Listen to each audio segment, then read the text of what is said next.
আমিও যদি তেনেকুৱা কৰিছো তেতিয়াহ'লে আমিয়ে ৰাখক আৰু আমিয়ে অসুৰি পুনশ্চ কি বুলি ক'লে চাব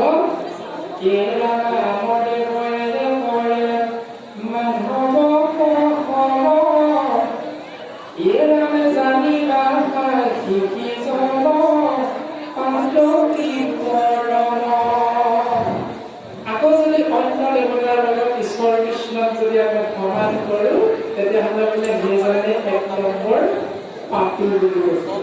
এতিয়া আন দেৱতানো কোন সকল? আন দেৱতা কোন সকল বুলি কৈছে? কৃষ্ণৰ বাহিৰে যিসকলৰ কথা কোৱা হৈছে এই ত্ৰিদশ দেৱতা ব্ৰহ্মাকে ধৰি ৩৩ দেৱতাৰ কথা কোৱা হৈছে। এতিয়া আমি সেইসকলক কেতিয়াবা ভজনা কৰিছো নেকি? কাৰণ ভাগৱতৰ পদস্কন্ধ কৃপালুজনে উল্লেখ কৰিছে যে হেৰয় হৰিক নভজৰ গুণকাৰী। সেই হৰিক নভজন প্ৰাণী বুলি কৈছে আৰু সেই প্ৰাণীজন কেনেকুৱা বুলি ক'লে ৰাক্ষস আৰু অসুৰ। এতিয়া আন দেৱ এনেদৰে মাধৱক হম অন্য দেৱতাৰ সৈতে যদি আমি ঈশ্বৰ কৃষ্ণক সমান কৰিবলৈ যাওঁ তেতিয়াহ'লে সেইজনে বোলে এক নম্বৰ পাপী বুলি কৈছে। আন দেৱতা কোন বুলি কোৱা হ'ল? ব্ৰহ্মাকে ধৰি কৃষ্ণক বাদ দি ব্ৰহ্মাকে ধৰি সমস্ত দেৱতা মণ্ডল। আমি হয়তো কেতিয়াবা কেতিয়াবা কৰো আমাৰ শিৱসাগৰ কলেজৰ কথাই নাই, আপোনালোকৰ ইয়াত কৰে নে আমি নাজানো। আনৰ দেৱ এৰে শব্দটোৰ অৰ্থ হ'ল আমি ব্যাকৰণত পাওঁ যে এৰে হ'ল সপ্তম বিভক্তি। আমি বিভক্তি 7টা পাইছিলো, সপ্তম বিভক্তিটো হ'ল এৰে অৰ্থাৎ ৰে দি দ্বাৰা বা সৈতে। এতিয়া আনৰ দেৱ এৰে অন্য দেৱতাৰ সৈতে বা অন্য দেৱতাৰ লগত কেশৱক কৰে হম বা মাধৱক কৰে হম ঈশ্বৰ কৃষ্ণক যদি সমান কৰা যায় সেইজনক কি বুলি কৈছে? পৰম পাপী বুলি কৈছে। এতিয়া কেনেকৈ সমান কৰিব আপোনালোকে চাব। আমাৰ শিৱসাগৰ ফালে আছে, আমি সেইকাৰণে কৈছো যে বিশ্বকৰ্মা পূজা যিদিনা আহে নহয় আমাৰ সেইদিনা কি বুলি গায় জানেনে?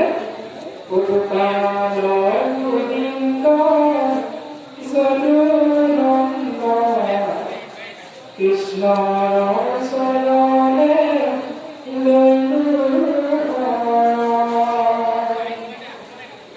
বিশ্বকৰ্মা পূজাৰ স্থানত গৈ দুৰ্গা পূজাৰ বেদীত গৈ সৰস্বতী পূজাৰ বেদীত গৈ আমি কি গাওঁ? গোপাল গোবিন্দ যদুনন্দন কৃষ্ণৰ চৰণে লৈ পৰা। তুমি কৃষ্ণৰ চৰণৰ ধৰণ আছে, ঠিকে আছে, মুখাৰ আগত কোন আছে? বিশ্বকৰ্মা আছে। তেতিয়াহ'লে বিশ্বকৰ্মা আৰু নিৰ্গুণ ব্ৰহ্ম ঈশ্বৰক সমান কৰা হয়। আৰু এই প্ৰক্ৰিয়াটোৱে যদি আমি নিজকে বাদিলে আগবঢ়াই দিছো তেতিয়াহ'লে আমিয়ে এক নম্বৰ পাপী বুলি কৈছো। আৰু সেই প্ৰাণীটো আমিয়ে বোলে অন্য কোনো নহয়। এই কথাটো কৃপালুজনে এই পদস্কন্ধৰ দ্বাৰা আমাক উপদেশ দিছে। গতিকে সেই দেৱতাই জীৱাত্মা তোমৰাভাৱে এই মাৰ্গৰ পৰা আঁতৰি আহিবা কৃষ্ণ। আৰু ইয়াৰ পাছত কৈছে কি?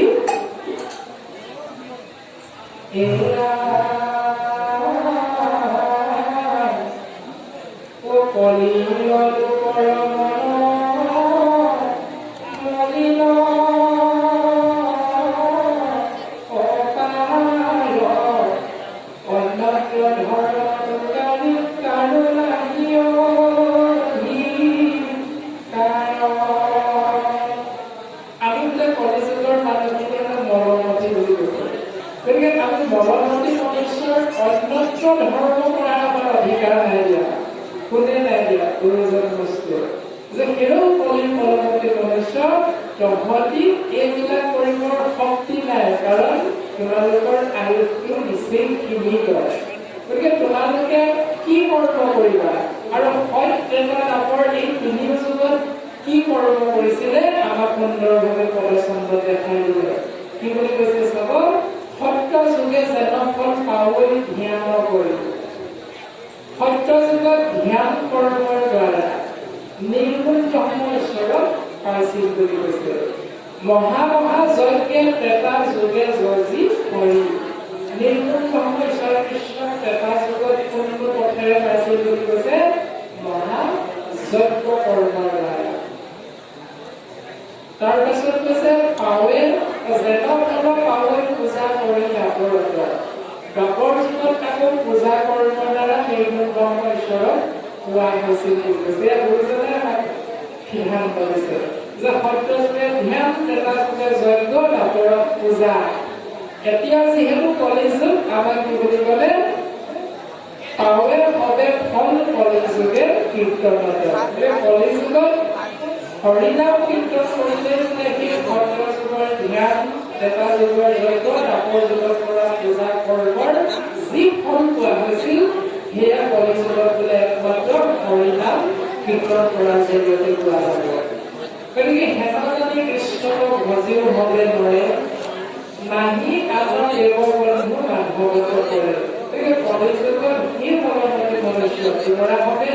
এই ওপৰত কৈ অহা কৰ্মখিনিৰ কথা জানি বুজিলেও একমাত্ৰ কৃষ্ণকে ভজনা কৰা আৰু কৃষ্ণদেৱৰ বাহিৰে আমাৰ সুহিত আৰু পৰম বন্ধু অন্য বন্ধু নাই। গতিকে আমি সমস্ত জনা কৃপালু বান্ধৱ তথা চৈতন্যমতী ভকত ভগৱতৰ চৰণ পংকজত আমি ভক্তি ভৰা সেৱা দিছোঁ। আমি আমাৰ শ্ৰদ্ধাৰ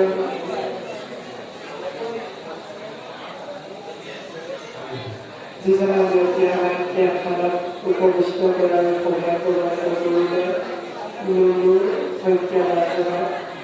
অৱগত কৰিব বিচাৰিছোঁ যে আমি যথেষ্ট ভাগৰুৱা।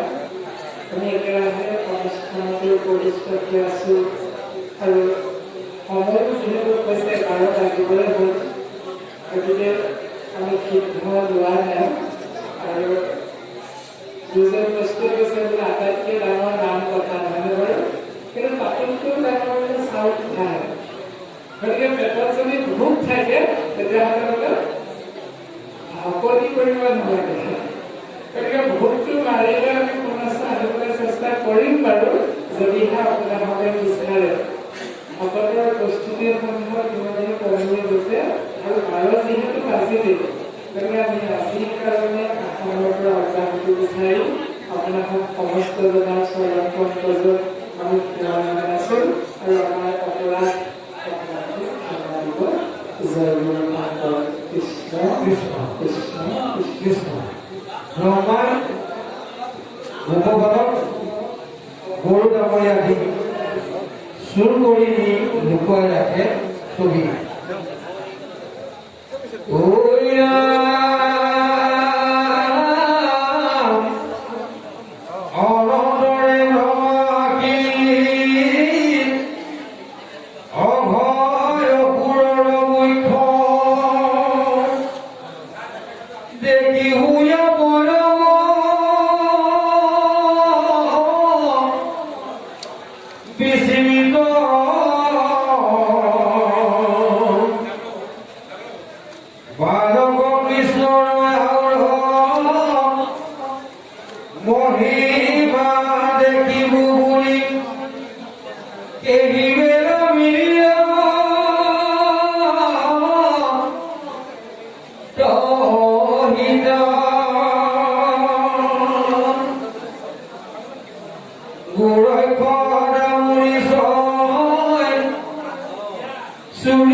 No